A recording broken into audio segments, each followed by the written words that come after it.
성경 말씀 보시겠습니다. 요한계시록 10장 1절부터 4절입니다.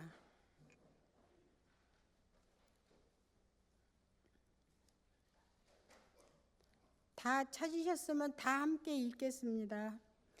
내가 또 보니 힘센 다른 천사가 구름을 입고 하늘에서 내려오는데 그 머리 위에 무지개가 있고 그 얼굴은 해 같고 그 발은 불기둥 같으며 그 손에는 펴놓인 작은 두루마리를 들고 그 오른발은 바다를 밟고 왼발은 땅을 밟고 사자가 부르짖는 것 같이 큰 소리로 외치니 그가 외칠 때에 일곱 우레가 그 소리를 내어 말하더라. 일곱 우레가 말을 할 때에 내가 기록하려고 하다가 곧 들으니 하늘에서 소리가 나서 말하기를 일곱 해가 말한 것을 임봉하고 기록하지 말라 하더라. 아멘. 일곱 우레의 심판이라는 말씀 가지고 김영기 목사님께서 말씀 전해 주시겠습니다. 네, 잠깐 기도하겠습니다. 하나님, 우리를 말씀의 자리로 불러주시고 모이게 하시니 감사합니다. 세상의 소리가 아니라 하늘의 소리에 귀 기울이는 시간 되게 하여 주옵소서. 세상의 마음 뺏기는 것이 아니라 하나님의 마음에 우리의 마음을 두게 하여 주옵소서. 하나님, 같은 시간에 물레동 성결교회에서 심령대 부흥성회를 인도하고 계시는 담임 목사님에게도 동일한 성령의 역사가 나타나게 하시고, 하나님, 그곳에 모인 교인들과 성도들이 은혜 받고 도전받고 변화되는 역사 있게 하여 주시옵소서. 하나님, 초청받고 온 아직 예수님을 모르는 사람들이 혹 그 자리 가운데 있거든 하나님, 특별히 찾아가 주시고 만나 주시고 그 마음을 활짝 열어 주시옵소서. 하나님, 이 자리에도 하나님 앞에 나온 영혼들이 있습니다. 눌려있던 마음, 상한 마음, 지친 마음, 그 모든 마음을 끌어안고 하나님 앞에 나와서 기도하고 찬양하며 또 말씀 듣기를 사모하는 영혼들이 있습니다. 주님께서 이 시간 말씀을 통해 위로하시고 하나님의 놀라우신 능력이 경험되는 은혜의 시간으로 함께하여 주옵소서. 감사드리며 예수님의 이름으로 기도드립니다. 아멘. 성도 여러분, 우리는 현재 요한계시록의 말씀을 묵상하고 있습니다. 요한은 사람 이름이고 뒤에 계시록이라고 붙었어요. 끝에 있는 록은요, 한자로 기록할 록자라고 해서 기록하다, 적다 이런 뜻이에요. 가운데 계시라는 말이 있는데요, 이 계시는 열어 보인다 라는 뜻이에요.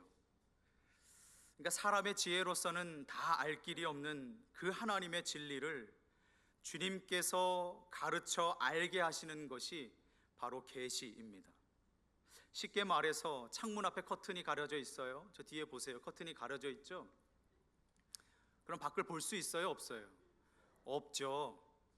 그런데 저 커튼을 하나님께서 걷어주시는 거예요. 그것을 계시라고 합니다. 하나님의 것, 하나님의 말씀의 깊은 의미, 하나님이 어떤 분이신지, 하나님의 나라가 어떤 곳인지 우리 커튼이 가려져 있으면 볼 수가 없어요. 알 수가 없어요. 그런데 그것을 걷어 올려주실 때 우리는 그 밖에, 창밖에 무엇이 있는지를 명확하고 정확하게 볼 수 있게 되는 것이죠. 그 은혜가 계시의 은혜입니다. 그 요한계시록이 지금 우리에게 그것을 가르쳐주는 책이에요. 그러면 요한계시록이라는 책의 이름은 사도 요한이 하나님께서 보여주신 일들을 기록한 것이다, 이렇게 이해할 수 있겠죠. 그러면 한 발 나아가서 애초에 그 커튼이 젖혀져 있기 전에는 어떻다는 거예요? 가려져 있었다는 거죠. 감춰져 있었다는 거죠. 하나님께서 하나님의 그 모든 것을 비밀에 붙여주셨다는 거예요. 주님께서 우리에게 다 보여주시고 알려주신 게 아니라는 말이에요.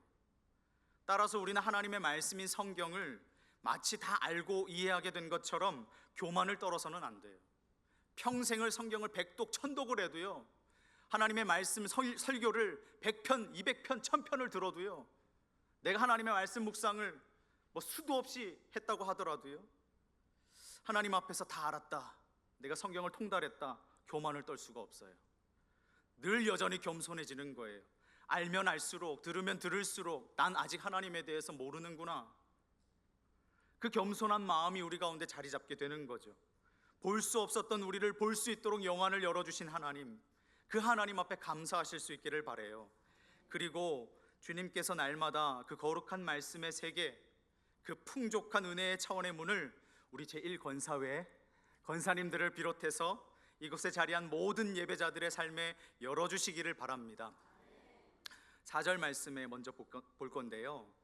7 우레가 말을 할 때에 내가 기록하려고 하다가 곧 들으니 하늘에서 소리가 나서 말하기를 7 우레가 말한 것을 임봉하고 기록하지 말라 하더라 라고 했어요. 요한은 7 우레가 큰 소리로 막 하늘을 찢을 듯이 쩌렁쩌렁 울릴 때 그것을 기록하려고 합니다. 그러다가 멈춰요. 왜냐하면 그 찰나에 하늘에서 소리가 나는데요, 기록하지 말라, 기록하지 말라. 깨닫게 돼요. 하나님께서 모든 걸 밝히 알려주신 건 아니구나. 어떤 건 가리시고 감추시고 비밀에 붙여주셨구나. 전부 다 계시해 주신 게 아니라는 의미죠. 이 세상에서는 허락되지 않은 부분과 영역이 존재한다는 것을 우리는 인정해야 돼요. 주님께서 요한과 우리에게 딱 그 정도까지만 허용을 하신 거예요. 그 이야기는 우리가 천국 가면 알겠죠. 그래서 7 우레에 대한 내용을 우리는 모릅니다. 이 세상의 그 어떤 신학자도 그 어떤 목사님들도 이 우레에 대한 이야기는 몰라요. 안다고 하시는 분 있으면 저에게 신고해 주세요. 이단이에요. 신학에서는 이런 개념을요, 하나님의 은폐성이라 그래요. Divine Hiddenness. 국내 자료는 많지 않습니다. 이것에 대한 관심이 없어서가 아니고 별로 그렇게 인기 있는 주제가 아니에요. 영어로는 많이 영어로는 많이 이제 쓰여져 있고 책들이 논문이 많이 나와 있는데 연구가 옛날부터 많이 진행되어 온 분야긴 한데 한국에서는 그렇게 인기가 없어요. 인간에게는 하나님의 본질을 직접 드러내지 않으시고 일부만 드러내신다는 거죠. 혹은 하나님의 어떤 부분을 감추신다는 거예요. 그게 하나님의 은폐성이라고 불러요. 그 의미를 살펴볼 수 있는 구절 중에 대표적으로 창세기 32장 30절에 야곱이 하나님을 만나요. 그러면서 그곳을 이름하기를 브니엘이라 부릅니다. 그 말씀이 이렇게 돼 있어요. 그가 이르기를 내가 하나님과 대면하여 보았으나 내 생명이 보존되었다 함이더라. 브니엘은 분이 얼굴이고 엘 하나님이에요. 그러니까 하나님의 얼굴이란 뜻인데 야곱이 하나님의 진짜 낯을 뵌 건 아니죠. 이렇게 사람 얼굴처럼 하나님이 어떻게 생기셨는지 그 눈으로 본 거는 아니에요. 성경은 인간이 하나님의 본질을 직접 볼 수 없다고 강조합니다. 보면 죽어요. 그러니까 성경이 어떻게 완곡적으로 표현이 되냐면 하나님이 우리에게 등만 보여주신다 그래요.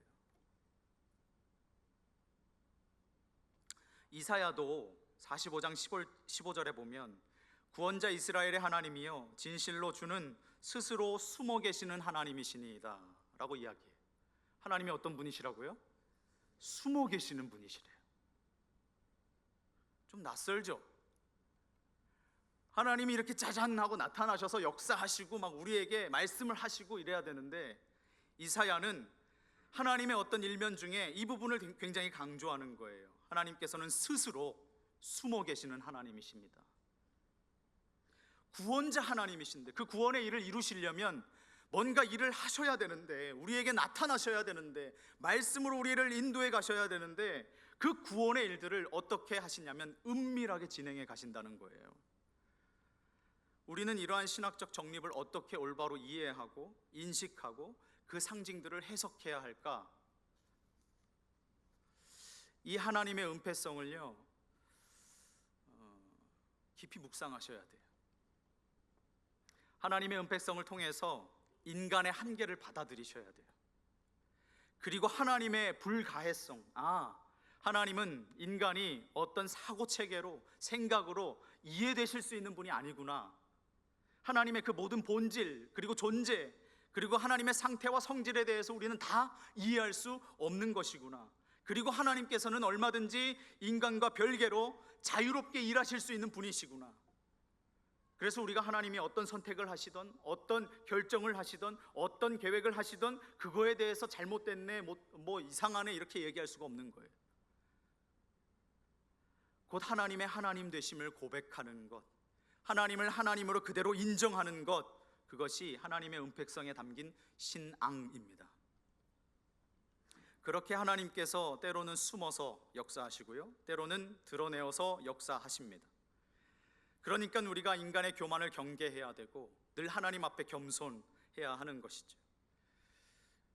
그러니까 예수님께서도 이렇게 말씀하셔요. 누가복음 8장 10절에 이르시되 하나님 나라의 비밀을 아는 것이 너희에게는 허락되었으나 다른 사람에게는 비유로 하나니 이는 그들로 보아도 보지 못하고 들어도 깨닫지 못하게 하려 함이라. 어떤 사람에게는 드러내시고요, 어떤 사람에게는 가리세요. 잠언도 그 지혜를 가르치는데요, 25장 2절 상반절에 이를 숨기는 것은 하나님의 영화요. 인간들에게 모든 일을 밝히시는 건 아니에요. 일을 숨기시기도 해요, 우리에게 때로는. 여기에 쓰인 숨기다라는 단어가 히브리어로 숨다, 숨겨지다, 비밀, 가리우다, 감추다, 피하다, 떠나다 이런 표현이에요. 영어로는 잘 아시는 것처럼 secret, 비밀이란 뜻이죠. 하나님에게 비밀이 있어요. 근데 그 비밀을 우리와 공유하시지 않아요. 내가 비밀이 있어 알려줄게 이렇게 하시지 않아요. 하나님만 알고 계세요. 그런데 제가 이 하나님의 은폐를 묵상하다가 언어 유희인데요, 은폐는 곧 은혜다 이렇게 생각을 했어요. 계시의 다른 면이기도 하고요, 은폐는.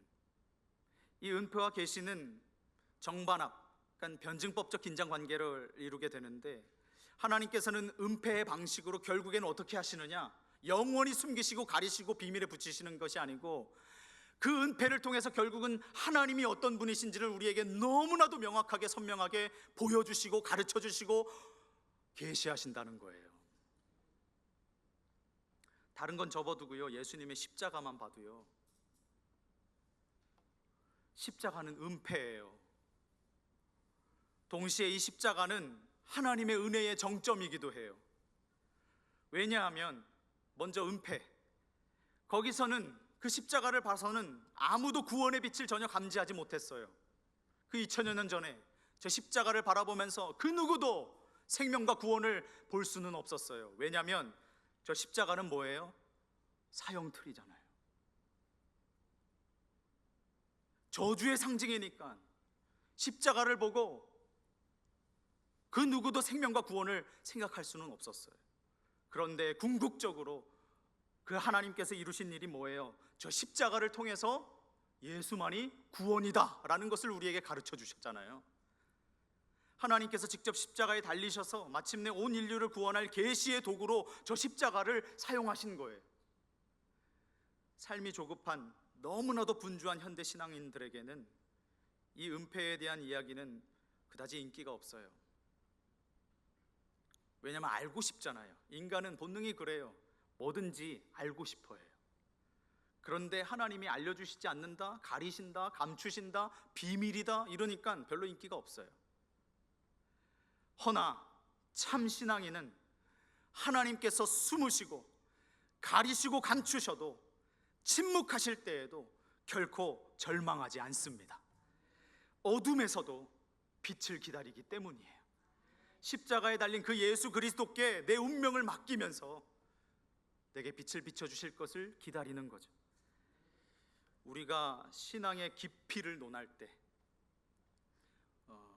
중요한 건데요, 우리 안에 어떤 확신의 크기가 증가하는 것, 하나님에 대한 믿음의 크기가 증가하는 것이 중요한 게 아니고 하나님을 경외하는 것으로 넘어가는 것이, 그것이 심화되는 것이 핵심이에요. 그것을 보고 저 사람이 신앙이 깊구나 라고 판단할 수 있는 거죠. 음악에는 음표만 있는 것이 아니고 쉼표가 곡을 완성한다는 말이 있어요. 그림은 선으로만 채워지지 않고 여백을 두어서 그 여백의 미가 온 화면을 살린다고 합니다. 문학은 단어들의 열거로만 이루어지지 않고 침묵과 때로는 숨먹게 하는 표현들로 문장을 울린다 그래요. 신앙도 마찬가지 사랑이 깊은 이들은 말을 많이 하지 않습니다. 많이 하지 않아도 그들 존재 자체로 사랑을 표현하고 있어요. 그 모든 몸짓에, 모든 언행에 사랑이 묻어나오고 배어 있으니까 누가 그 곁에 가도 사랑을 경험하게 되는 거예요. 종교개혁가 마틴 루터는요, 하나님을 은폐된 하나님이라 불렀어요. 이는 하나님이 너무 멀리 계셔서 그렇게 표현한 게 아니고요, 오히려 하나님이 너무 크시고 너무 광대하시고 너무 깊으셔서 너무 충만해서 하나님이 너무 커 보이니까, 하나님을 내 눈으로 한꺼번에 포착할 수가 없으니까 그렇게 표현했다 그랬어요. 빛이 너무 밝으면 오히려 눈이 멀고 말죠. 이것을 고대 영성가들은 밝은 어둠이라고 했어요. 역설적인 표현인데, 어둠이 어찌 밝을 수가 있겠어요? 어둠은 어둠이죠. 그런데 그 어둠 가운데서 그 믿음의 사람들, 그 신앙의 선배들은 뭘 발견한 거예요? 예수 그리스도의 빛을 발견한 거예요. 하나님을 열렬히 추구하는 자들은 하나님께서 나에게 멀어지신 것처럼, 마치 숨어 계신 것처럼 느껴지는 그 순간에도 여전히 내 삶에 빛을 비추고 계신다는 것을 신뢰하는 거죠. 어둠 속에서도 환한 빛을 고백할 수 있는 이 고차원적인 믿음이 우리 모두에게도 있기를 소망합니다. 하나님을 찾는다는 건 어떤 논리적인 추적이나 철학적인 탐구가 아닙니다. 공부해서 얻어질 수 있는 거 아니죠. 신앙은 하나님을 알아가는 여정이지만 그 알문, 정보의 축적이 아니라, 성경을 많이 읽어서 아, 하나님이 이런 일들을 하셨네, 이런 분이시네, 이런 정보의 축적이 아니라 점점 더 깊어지는, 하나님을 알아가면 알아갈수록 점점 더 깊어지는 하나님을 경외하는 것. 왜냐하면 하나님을 알아가면 알아갈수록 내가 너무나도 작게 느껴지는 거예요. 그러니까 하나님 앞에 두 손 두 발 다 들고 경외할 수밖에 없는 거죠. 하나님 이렇게 크신 분이시군요. 내가 알아가면 알아갈수록 내가 주님을 더 알 수 없게 된다는 그 장엄함 앞에 서고 마는 거예요. 그래서 신앙의 성숙은 무엇으로 나타나냐면, 내가 설명을 많이 하는 것, 이것으로 나타나는 게 아니에요. 그 삼위일체 하나님에 대해서 어떻고 저떻고, 성경 말씀은 이런 거고 저런 거고, 구원과 믿음이 뭔지 아냐, 이런 거야 저런 거야, 하나님 나라가 뭔지 알아, 이러쿵 저러쿵, 그렇게 말할 수 있는 것에 있지 않고 오히려 하나님 앞에서 입을 꾹 닫게 되는 거예요. 하나님을 알고 보니까 뭐라 말이 안 나와요. 그것이 우리의 신앙 성숙도를 나타내는 지표와도 같습니다. 광대하신 하나님을 만나니 말문이 턱 하고 막히는 거예요. 그 은폐되신 하나님께서 멀리 숨어 계신 하나님이 아니세요. 하나님과 나 사이에 숨바꼭질 하는 거 아세요? 숨바꼭질 해보셨어요? 주님과? 저는 자주 해요. 안 해보셨어요? 그런데 우리 주님께서는 늘 술래 역할만 하시는 거예요. 꼭꼭 숨어라 머리카락 보일라, 꼭 술래 역할만 하세요. 근데 그거 아세요? 내가 아무리 잘 숨어봐야 술래 대신 하나님의 입에선 절대로 이 말이 안 나와요. 못 찾겠다 꾀꼬리. 어떻게 해서든 기어코 나를 찾아내시는데요, 나를 벌하시려고, 나를 혼내시려고, 어떻게든 회초리로 때려 죽이려고 나를 찾으시는 게 아니라, 나를 찾으셔서 이름을 불러주시고요, 아담아, 하와야, 이름을 불러주시고요, 우리의 믿음을 다시 회복시켜 주세요. 그 에덴의 아담과 하와처럼 죄짓고 하나님의 눈으로부터 숨을 수 있다 여기고 숨어보지만, 다 가릴 수 있다고 가려보지만, 죄 지었다고 미워하셔서 우리를 버리시는 게 아니라 기어코 찾아내셔서 하나님의 사랑으로 회복시켜 주시고 다시금 하나님의 사명을 감당할 수 있는 자로 세워주시는 거예요. 그리고 다시 하나님의 그 놀라운 계획 가운데 우리를 사용해 주시는 거죠. 그런데 나는 하나님께 죄를 지으면 숨어서 해결하려고 하는데, 내가 힘들 때 하나님께서 조금만 응답이 더디기라도 하면 어떻게 해요? 하나님 도대체 살아계신 거냐고, 하나님 어디 계신 거냐고. 조금만 숨어 계신다는 생각만 들면 고래고래 소리를 지르고, 하나님 정말 계신 거 맞아요? 그래요. 주님께서는 너무 가까이, 너무 충만히 계셔서 우리가 그 현존을 감당할 수 없을 만큼 크신 분이신 줄 믿습니다. 오히려 인간의 얕은 시선과 좁은 이해의 개념이 주님께서 마치 내 삶에 부재하신 것처럼 경험하게 할 뿐이에요. 인간의 한계 때문에. 이스라엘 백성이 시내산에서 하나님의 임재를 경험했을 때 모세는 출애굽기 20장에 어떻게 표현하냐면 빛으로 하나님을 표현한 게 아니라 흑암으로 감싸였다 그래요. 하나님이 임재하셨는데 완전히 어둠 가운데 감싸였다 그래요.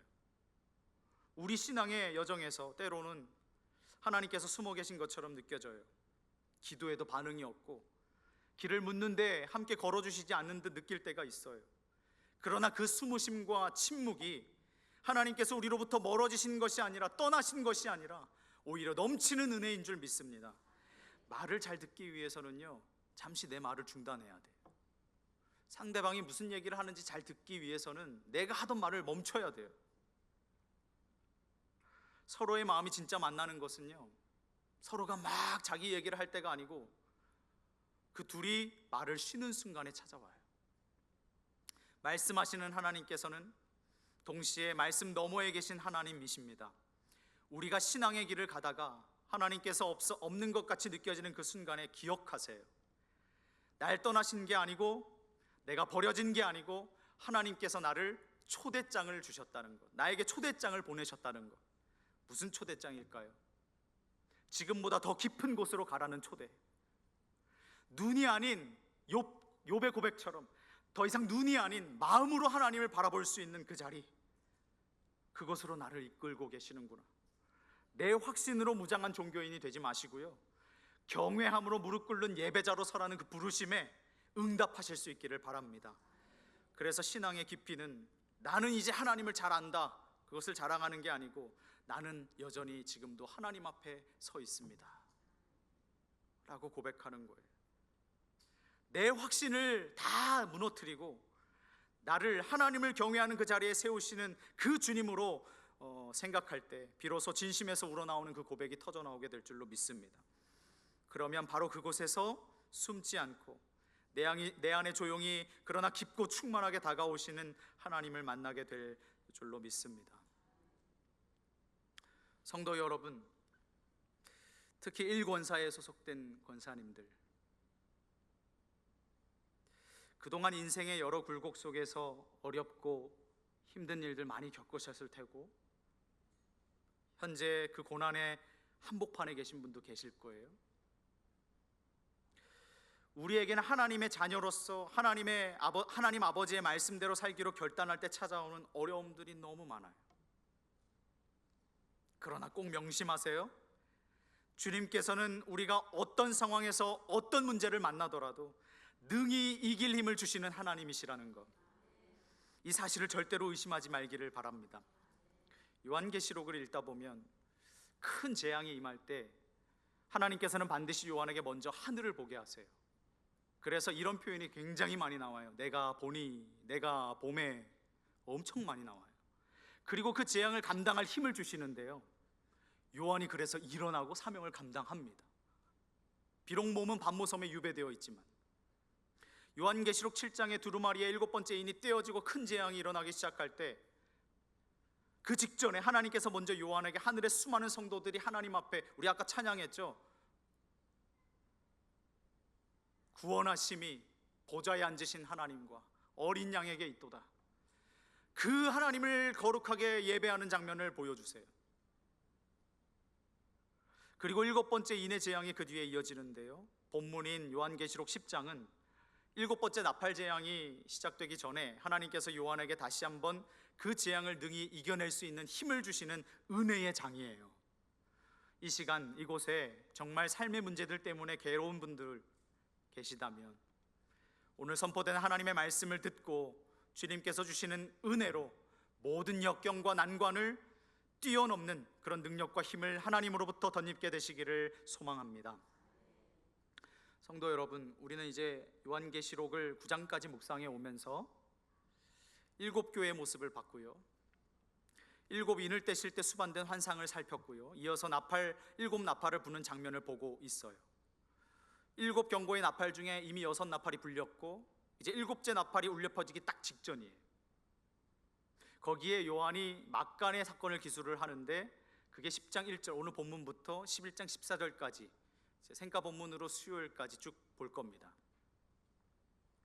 우리 1절 한번 다시 읽어볼까요? 1절 말씀 시작. 내가 또 보니 힘센 다른 천사가 구름을 입고 하늘에서 내려오는데 그 머리 위에 무지개가 있고 그 얼굴은 해 같고 그 발은 불기둥 같으며. 요한계시록의 특징이 있어요. 그것은 숱한 천사들이 등장한다는 거예요. 앞에 등장했던 천사, 그 다음에 등장했던 천사, 그 다음에 등장했던 천사가 다 같은 게 아니에요. 다 달라요. 묵시문학에 속하는데요, 이 묵시문학에서는 천사의 존재가 굉장히 큰 역할을 합니다. 이 본문에 요한이 기록한 힘센 다른 천사라고 했는데 이것이 이미 요한계시록 8장 3절에 나오는 그 성도들의 기도가 담긴 금향로를 하나님 앞에 올려드리는 천사와 구분이 돼요. 그리고 7 나팔을 부는 천사들과도 구분이 됩니다. 오늘 본문의 이 힘센 다른 천사는 다른 천사예요, 말 그대로. 그게 아니면 요한이 굳이 다르다고 표현을 했겠어요? 다른 천사라고 명확하게 썼어요. 요한이 보니까 앞서서 내가 봤던 천사들과는 어떤 모습이 달랐는지, 형체가 달랐는지, 기능이 달랐는지 모르겠지만 여하튼 달랐대요. 천사들도 저마다 하나님께 부여받은 섬김의 자리가 있다는 거 기억하세요. 그 천사는 그 일, 이 천사는 이 일, 저 천사는 저 일. 하나님을 모시는 수많은 천사들도 하나님께 받은 각기 다른 사명을 가지고 열심히 하나님을 섬깁니다. 우리도 하나님께서 맡겨주신 사명이 각자 달라요.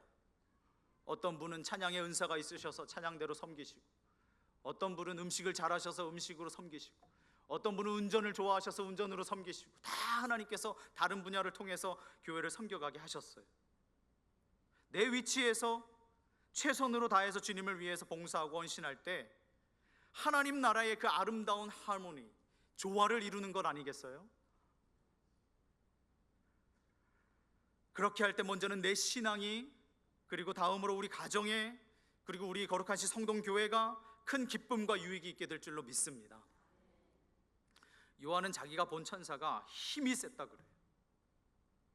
힘 셌다. 이 천사가 요한이 보는 가운데 뭔가를 해서가 아니고요, 어떤 능력을 보여줘서가 아니고요, 그냥 하늘에서 내려온 것 뿐이에요. 그런데 요한이 그 천사를 보는데 그 지켜보는 것만으로도 뭐가 느껴져요? 강력한 힘이 느껴지는 거예요. 막 힘센 능력이 그 천사로부터 뿜어져 나오는 걸 느끼는 거예요. 뭘 말해요? 하나님의 능력을 이야기하는 거예요. 하나님이 얼마나 강하신 분이신지를 보여주는 거예요. 하나님의 힘이 얼마나 큰지를 보여주는 거예요. 아까 조숙자 권사님 기도하셨어요. 1권사회가 나이가 들다 보니까 힘이 빠지고, 예전에는 감당할 수 있던 것이 점점 어려워지고, 하나님 강하신 줄 믿습니다. 그 강하신 하나님께서 우리에게 능력을 주실 줄 믿습니다. 하나님께서 부리시는, 하나님께 수종드는 천사도 이렇게 강력한데 그 위에 계시는 하나님은 얼마나 강하시겠어요? 그 강하신 하나님을 진하게 경험하시고 만나실 수 있기를 바랍니다. 요한계시록 뒤에 18장에 가면 뭐라고 요한이 이야기하는지 아세요? 그를 심판하시는 주, 여기서 그는 이제 대적들을 이야기해요. 그 대적들을 심판하시는 주 하나님은 강하신 자이심이라. 강하신 자이심이라. 그 하나님의 힘과 능력을 우리들의 삶 가운데 충만하게 경험하실 수 있기를 바랍니다. 그러다 보니까 어떤 이들은 이 힘센 천사가 예수 그리스도를 상징한다고 보기도 하지만, 요한계시록은요 한 번도 이 천사라는 존재와 예수 그리스도를 동격으로 놓지 않습니다. 천사는 천사고 예수 그리스도는 예수 그리스도예요. 이제 구약 성경이나 이제 다른 이제 성경들을 보다 보면 이게 천사가 하나님인 것 같고 하나님이 천사인 것 같은 그런 애매모호한, 또 구분이 불명확한 이런 본문들이 있거든요. 그러다 보니까 우리가 혼동하기가 쉬운데, 요한계시록에서만큼은 천사는 천사고 예수님은 예수님으로 등장을 합니다.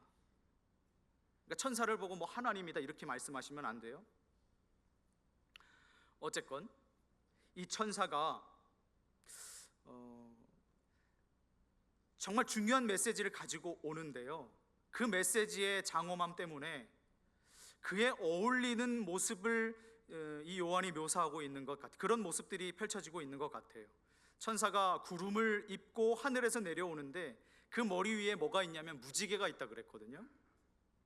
근데 이 무지개가 있다 그랬는데 이 무지개가 정확하게 어떤 모습인지 설명이 안 돼 있어요. 그냥 무지개가 있었다 이렇게 돼 있는데, 마치 뭐 어떤 영광스러운 머리띠처럼, 우리 여성분들 머리에 하시는 머리띠처럼 이렇게 둥근 모양으로 예수님 머리 위에 무지개가 이렇게, 천사 머리 위에 무지개가 이렇게 있었던 건지, 아니면 예수님의 용모가 발하는 그 찬란한 빛이 마치 무지개가 가지고 있는 여러 빛깔처럼 이렇게 여러 빛깔로 보여서 그렇게 말을 한 건지 잘 모르겠어요. 어떤 것으로 이해해도 좋은데요, 그 얼굴은 그렇게 무지개가 그 머리 위에는 무지개가 있었고 그 얼굴은 해같이 막 빛났다 그랬어요. 그리고 그 발은 불기둥 같다 그랬어요. 이 세 가지가 다 뭘 의미해요? 빛과 밝음과 불,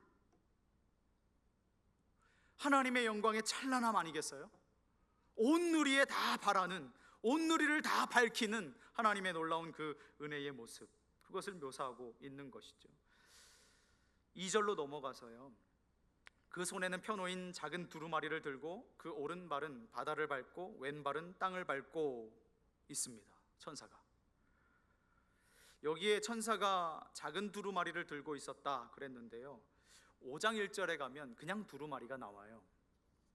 보좌에 앉으신 하나님께서 들고 계셨던 그 두루마리, 그 두루마리가 지금 본문 10장에 있는 이 두루마리와 같은 두루마리입니다. 근데 이상하죠? 앞에선 두루마리라 그랬다가 지금 10장에서는 작은 두루마리라고 하네요. 다른 거 아니에요? 방금 천사는 달랐는데요, 이 두루마리는 같은 두루마리예요. 어떻게 알 수 있느냐? 오늘 본문 읽지는 않았는데 지금 2절을 읽었어요. 2절에는 작은 두루마리라고 요한이 말하죠. 근데 8절에 가면요, 다시 두루마리라고 이야기해요. 실제로 이 고대에는 이 두루마리나 어떤 책을 표현할 때, 이 두루마리가 책이라는 단어거든요. 이 책이라는 단어를 표현할 때 서로 혼용했다 그래요. 굳이 다른 책이어서 다르게 표현한 것이 아니고 같은 책이에요. 저는 여러분의 성경이 이 천사가 들고 있는 성경처럼, 이 두루마리처럼 늘 펼쳐져 있기를 바라요.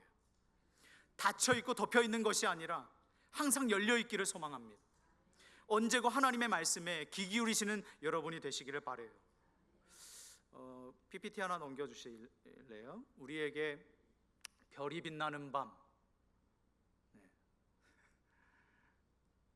그림 보여주세요. 네. 앞에 사람 그림. 네. 19세기 네덜란드 출신의 탈인상주의 화가 빈센트 반 고흐입니다. 네, 넘겨주시면 우리에게 별이 빛나는 밤이라는 대표작으로 아주 유명한 화가죠.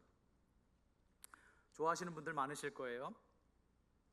그런데 이 고흐가 정말 수천 편의 그림을 그렸는데 잘 알려지지 않은, 덜 알려진 그림 중에 이 그림이 있어요. 제목이 성경이 있는 정물이란 작품이에요. 어두운 배경에 탁자 위에 성경이 커다랗게 중심에 펼쳐져 있고 그 앞에 또 다른 책 한 권, 작은 책 한 권이 그려져 있어요. 그리고 성경책 너머에 두 대의 촛대가 있는데 촛불이 꺼져 있죠. 이 그림에 대해서 사람들이 이러쿵저러쿵 말이 많아요. 왜냐하면 고흐가 이 그림을 그리고 나서 이 그림에 대해서 설명을 직접 밝힌 적이 없기 때문에 보는 이마다 다른 해석을 내놓는 거죠.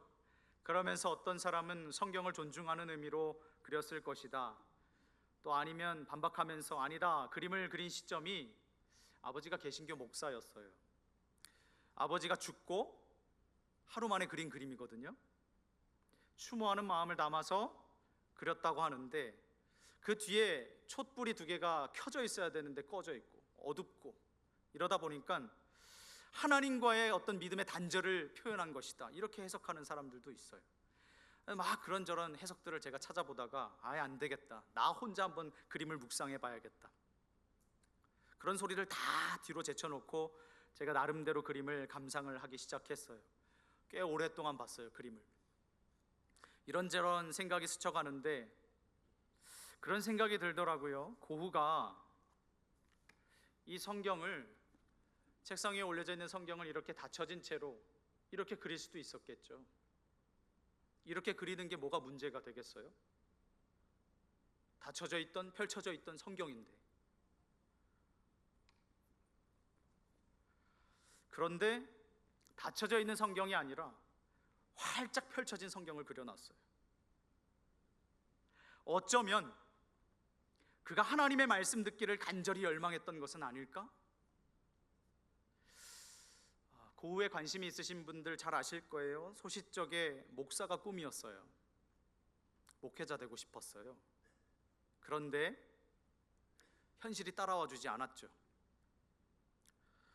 건강을 잃기 시작하는데요, 육체적인 건강이 아니라 정신적으로 피폐해지기 시작하더니 자신이 통제할 수 없을 정도로 걷잡을 수 없이 막 발광을 하는 거예요. 약으로도 안 되고, 그 당시에 뭐 의료기술이 얼마나 뛰어났겠어요. 그래서 어떻게 할 수가 없는데 평생을 정신질환에 시달리다가 결국에는 스스로 목숨을 끊었어요. 아버지가 목사님이고 젊었을 때 목사가 되고 싶었던 사람이 그렇게 불쌍한 삶을 마감하면서 죽음 이후에 너무 유명해져서 지금까지 200여 년 넘게 정말 많은 사람들에게 인기 있는 화가가 되었는데, 고흐가 살아있을 당시에는 그 빛을 전혀 보지 못했죠. 그런데 저 그림을 그리는 때만큼은 어쩌면 이런 기도의 제목이, 기도의 외침이 고흐에게 있지는 않았을까 생각해 봤어요. 성경을 딱 펼쳐져 있게 그리면서, 큼지막하게 그리면서, 하나님 저 좀 제발 도와주세요. 하나님 제발 좀 저에게 말씀 좀 해주세요. 너무 힘들어요. 자기가 그토록 의지했던 아버지는 죽었고 이제 혼자 삶을 헤쳐나가야 되는데 맨날 정신질환에 시달리면서 매일 밤 괴로워서 울부짖을 수밖에 없는 그 삶이 얼마나 비통했는지. 하나님 제발 제게 좀 말씀해 주세요. 그렇게 들리는 거예요. 그 그림이 저에게. 막 괴로움 가운데 몸부림치는 고흐가 상상이 되는 거예요. 그러면서 어떤 마음이 드냐면, 나도 그런 갈망이 내 안에 꿈틀거렸으면 좋겠다. 하나님의 말씀에 대해서, 하나님을 만나고 싶은 그 열망, 그 갈망이 내 안에서 자꾸만 움직이면 좋겠다. 그리고 우리 모두가 그랬으면 좋겠습니다. 3절에 사자가 부르짖는 것 같이 큰 소리로 외치니 그가 외칠 때 7 우레가 그 소리를 내어 말하더라 라고 했어요. 사자처럼 우렁찬 목소리가 큰 소리로 외치니까 어떻게 돼요? 그 즉시 7 우레가 화답을 해요. 이 천사의 장엄한 위용을 자세히 설명하는 것은 그 메시지가 얼마나 위대한 것인지를 우리로 예상하게 만듭니다. 그가 전하게 될 메시지는 어떤 메시지예요? 온 누리에, 온 세상에 임할, 이 온 인류에게 미칠 하나님의 심판과 구원에 대한 이야기잖아요. 그렇게 지금 1절부터 3절까지 천사에 대해서만 얘기를 했어요. 힘센 천사. 우리가 이것을 통해서 알 수 있는 게 뭐죠? 이 천사가 하늘에서 내려왔어요. 2 발이, 한 발은 바다에, 한 발은 땅을 딛고 서 있어요. 세 개를 연결해 보세요. 하늘과 바다와 땅, 뭘 얘기하는 거예요? 이 온 지구상을 이야기하는 거죠. 그리고 이 천사가 사자처럼 포효해요. 사자가 밀림에서 포효하면 주변에 있던 모든 야생동물이 깜짝 놀라고 다 듣게 되는 거 아닙니까? 그러면 이제 우리가 이 메시지가 명확해졌어요. 하나님께서 심판과 구원의 메시지를 전하시는데 그게 어디까지 미쳐요? 온 세상에 미쳐요. 모든 사람이 들을 수 있도록. 사자의 우렁찬 외침처럼, 포효처럼. 이것을 보지 못하는 사람, 들을 수 없는 사람이 한 사람도 없어요. 예외가 없다는 말이죠. 제가 군복무 시절에 유격훈련 할 때면 자주 듣는 단어가 있어요. 뭐냐면 열회입니다. 코스별로 돌아가면서 훈련이 진행되는데요, 다음 코스로 이동하면 조교가 앞에 서서 이번에 받을 훈련을 쭉 설명하면서 시범을 보여줘요. 아, 저렇게 하면 되는구나, 이제 인지를 하고 훈련 받을 준비를 하죠. 그리고 끝에 꼭 물어요. 훈련에 제한되는 인원 거수 손들라는 얘기예요. 혹 앞선 훈련을 해오다가 너무 힘든 사람, 훈련을 하다가 다친 사람, 아픈 사람 나오라는 거예요. 그러면 이 훈련 제외시켜 준다는 거죠. 그러면 다른 분대원들은 열심히 훈련받고 있는 동안 저 뒤편에 가서 얼차려를 받아요. PT 체조, 발굽혀펴기, 앉았다 일어나기, 뜀뛰기, 이런 거 하는 거예요. 훈련 다 끝날 때까지. 군대라고 해도 훈련을 제대로 받을 수 없는 상태라고 판단이 되면 이렇게 열애를 시켜줘요. 근데 우리 주님 다시 오셔서 행하실 이 심판, 이 종말의 심판으로부터는 열애 받을 자가 단 한 사람도 없다는 거예요. 아니, 주님 몰라서 그랬어요. 변명할 수 없어요. 사실은요, 주님, 제가 주님 잘 섬기고 싶었는데요, 할 일이 너무 많고 바빴어요. 자식들 키우다 보니까 고생하느라 너무 피곤해서. 핑계댈 수가 없는 거예요. 언제 어디에 누구와 있던 관계없이 다 들리도록, 다 보이도록 우리 주님께서 다시 오실 것입니다. 그날 우리 모두가 감격과 환희 속에 미소를 머금고 두 팔 벌려 주님 드디어 오셨군요, 맞이할 수 있기를 바라요. 주님 잠시만요, 아직 이게 아니고 드디어 오셨군요. 제가 그토록 고대하고 기대했던 이날, 오히려 주님께 주님 왜 이제 오셨어요? 마지막 4절, 일곱 우레가 말을 할 때에 내가 기록하려고 하다가 곧 들으니 하늘에서 소리가 나서 말하기를 일곱 우레가 말한 것을 임봉하고 기록하지 말라 하더라. 번개나 벼락이 탁 치고 하늘에, 그 넓은 하늘에 요란하게 울리는 소리를 우레라고 해요. 다른 말로는 천둥이라고 하죠. 같은 말입니다. 요한계시록에서 우레의 역할은 뭐냐면 다가오는 하나님의 진노의 전조를 이야기해요. 어떤 일이 발생할 것 같은 기미와 조짐과 징조를 이 우레를 통해서 보여주시는 거예요. 그러니까 곧 하나님의 심판이 절정으로 치닫게 될 거다 알리는 거죠. 여기서 하늘의 소리는요, 이 일곱 우레의 말은요, 하나님의 음성이에요. 근데 요한이 이것을 적으려고 하니까 제지를 받아요. 기록하지 마라. 왜 하나님께서는 일곱 우레의 말을 봉인하고 기록하지 말라고 명하셨을까요? 그것은 우리에게 기회를 주시는 은혜예요. 종말에 일어날 사건들의 일부가 일어나지 않도록 막으심으로써 종말의 시간을 단축시키기 위한 하나님의 조치라고요. 그러나 기록으로 남겨서 전하는 것은 허용하지를 않으셨어요. 사람들은 주님께 허락하지 않으신 것을 알고 싶어하는 마음이 있죠. 아까 말씀드렸잖아요. 궁금해요. 도대체 이 내용이 뭐였을까? 뭐였는데 기록하지 말라고 하셨을까? 왜 숨기셨을까? 그렇게 지나친 호기심을 갖고 막 이것을 알아내려고 캐는데요, 알도록 허락해 주신 이 하나님의 말씀은 뒤로 제껴놓고 살피지도 않고 마치 나는 하나님의 말씀을 다 통달한 양, 하나님의 말씀을 다 마스터한 양 성경은 제쳐두고 알게끔 허락지 않으신 것을 상상의 나래를 펼쳐가면서 막 이야기를 해요. 이런 사람들을 뭐라고 불러요? 이단 사이비라고 부르는 거예요. 다른 게 이단 사이비가 아니고요, 하나님이 비밀 천국 오면 알려줄게 라고 하셨는데 자기가 얼마나 대단하다고 그 비밀을 알게 됐다고 막 사람들에게 떠벌리냐고요. 안 알려주셨는데. 그러니까 문제가 생기죠. 저도 몰라요. 허락지 않은 것에 관심을 끄세요. 그게 영적 건강에 훨씬 좋습니다. 오만 가지 방법을 막 시도하고 추측을 해도 알 길이 없는데, 하나님의 소관이에요. 가리시는 것도 계시하시는 것도 다 하나님의 소관이에요. 그저 우리는 뭘 할 뿐이에요? 하나님의 말씀을 열심히 읽고 깨닫고 준행하면 그만이에요. 하나님께서 자기 계획과 일들을 우리를 위해서 비밀로 감추실 때도 있고 계시로 알려주시기도 하기 때문에 그것을 받아들이고 인정하고 감사하면서 사는 게 내게 주어진 분복을 충만하게 누리는 것 아니겠습니까? 하나님의 계획을 다 아는 것이 지금은 현재로서는 우리에게 허용되지 않은 거예요.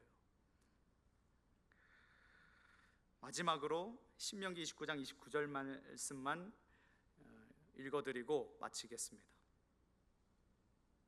감추어진 일은 우리 하나님 여호와께 속하였거니와 나타난 일은 영원히 우리와 우리 자손에게 속하였나니 이는 우리에게 이 율법의 모든 말씀을 행하게 하심이니라.